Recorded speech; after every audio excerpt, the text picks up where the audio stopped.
Good morning, everyone. Happy Wednesday. Lisa, Lydia, Scott here with you this morning. Was that a thumbs up already before we hey, we're just getting... I don't know. We're just great, I guess. I don't know. There was another one. Good morning. Hey. Thumbs up. Thumbs up to you. We love that. All right. Oh, deliriously tired today. Shouldn't be that exciting. Anyway, big snowstorm to talk about here in a minute. But of course, I want to remind you, we're live on Facebook every weekday morning right around this time. But it stays on your feed throughout your day, so you can watch it whenever it works best for you. Plus, remember, we make it into a podcast. You can find it at inform.com/podcast. Just look for the Inform Minute. All right, the calm before the storm, 24 hours from now, things are going to be a whole lot different at this time. Even 12 to 15 hours from right now, things are going to be different. True. We are hours away from a snowstorm just kind of knocking on our doorstep. This morning, there are peaks of sun out there. The wind is light. It's turning cold. Temperatures have been dropping. It's colder than it was when we got here. Like 15 degrees colder than it was when we got here. It was in the 20s when we got here. Now we're down to like 7 right now here in Fargo. So things have been cooling off. We're in for a cold afternoon. High temperatures, single digits. Afternoon temperatures, I should say, in the single digits. Light wind, peaks of sun before everything changes. So cloud cover will start to thicken up later today. Snow arrives around the Devil's Lake area first for our viewing area. I'd say about 5 o'clock for you, 7, 8 o'clock, Jamestown, Valley City, somewhere between 8 to 10 p.m. for I-29, the Red River Valley, so Fargo, Grand Forks, and then moving into Minnesota. Periods of heavy snow overnight, the wind's starting to pick up out of the east at 10 to 20, and then tomorrow it flips around to the northwest, and that's really where you see your stronger wind gusts, 30 to 35 miles an hour throughout the day tomorrow. Snow continues tomorrow morning, even into the midday. By the afternoon, it starts to break down, so that's kind of your general time frame of when you see the snow move in and when you see it move out. It's lighter, drier snow. It's moving out of Canada, which means it's going to blow around really easy.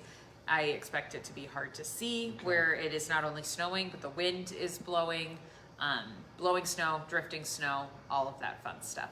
Temperatures will do this weird thing where they're falling today. They're going to rise tonight back into the teens to near 20 by tomorrow morning, and then crash tomorrow back down near 0 by tomorrow afternoon. So we've got these ups and downs in your temperature department. Let's see. As for the snowfall forecast, I'm thinking something around 6 inches for Fargo and Grand Forks. If you look at our snowfall forecast, which you're going to have to look at on our app or on our newscast, we don't post it on social media because the algorithm is not friendly to that. It'll show you something old, like days ago, and then we've changed it and updated it, and it's just a mess. The Facebook algorithm is not fun sometimes. So anyways, that's besides the point. If you look at it, where I'm going with this is there's a blob of purple here and a blob of purple here. Depending on how this atmosphere is setting up with the temperature profile, the moisture profile, how things are looking, how we can build snowflakes, if the wind rips apart those snowflakes, all of that matters for how much snow piles up on the ground. So snow forecasting is not that easy, shocker. With those two purple blobs, I wouldn't be surprised if they end up connecting, and that would give a swath of about 6 to 10 inches, including the Fargo-Moorhead Metro. That's a question mark. We have to see how this all plays out as it gets a little bit closer, and I know we're at day of, but things can still change, of course, with the track and the temperature and the moisture profile of the atmosphere. So keep checking back with us. I'm thinking something around 6 inches for Fargo-Moorhead is very plausible, so get the snowblower ready if you have one. What else do you want to know? The worst of it's going to be early tomorrow morning, kind of getting better slowly throughout the day. Your evening commute better than the morning commute. Friday, the wind is light, 5 to 10 miles an hour. So you've got light wind, so the blowing snow threat should be done by Friday. We're just dealing with any leftover slick spots. Another quick pass of light snow Friday night, because why not? This one faster, lighter, 1 to 3 inches is what I'm thinking. So enough to create some slippery spots by Saturday morning, but not as big of a heavy hitter. Still under the winter storm watch right now. That will be upgraded to some sort of a warning later today.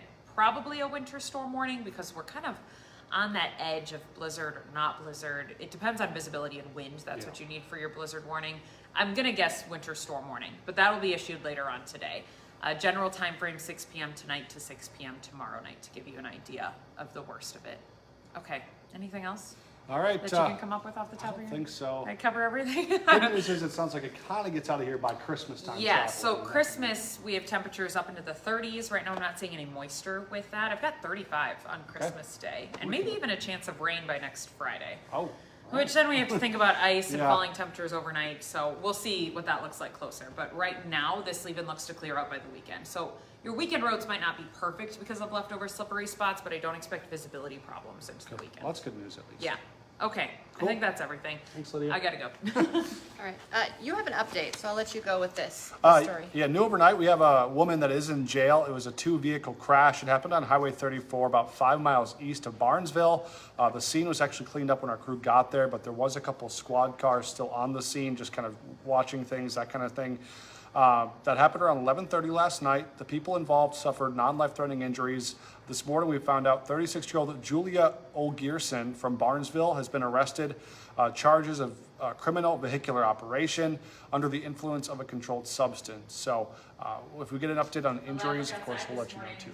Okay, right now, we know Fargo police say a home security camera captured gunshots being fired in a drive-by shooting. This was just east of Osgood Elementary School. The call came in just after midnight on Tuesday for a shots fired call on 44th Avenue near 52nd Street. Officers say they found 4 shell casings, but no signs of damage to homes or any vehicles.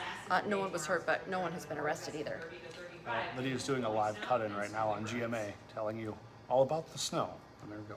Okay, so the search is now underway for a new public school superintendent for Fargo. It starts on Friday officially. Executive search firm will post the job before Christmas. They're going to close the listing on February 2nd. They're going to have an extensive interview process after that, and they hope to name a new superintendent after a special meeting on February 28th. It's your last day for open enrollment in Minnesota. If you want your insurance plan to take effect at the start of the new year, if you make any changes by the end of the day, they will take effect on January 1st. To enroll or to find out if you're eligible, just go to visitmnsure.org. All right, today Grant Nelson comes back to North Dakota. The Devils Lake native is leading his Alabama Crimson Tide team into Grand Forks tonight to battle UND. That game is sold out. Tip-off is at 8 o'clock. Hot Mic with Dom Izzo coming up 9 to 11 on WDAY Extra and Inform.com. Of course, Dom's going to be talking about that big Alabama UND game. Plus, a lot of people are also talking right now about the red-hot NDSU men's basketball team. Dave Richmond will join the show to talk about NDSU's 7-game winning streak. Hot Mic is on from 9 to 11. Don't forget, join us for the rest of our newscast today. Our next one's at 11, then 4, 5, 6, 9, and 10. And we'll be back with First News tomorrow morning, updates on road conditions, weather, all that stuff. Join us then, 5 to 7 a.m. Have a great day, everyone.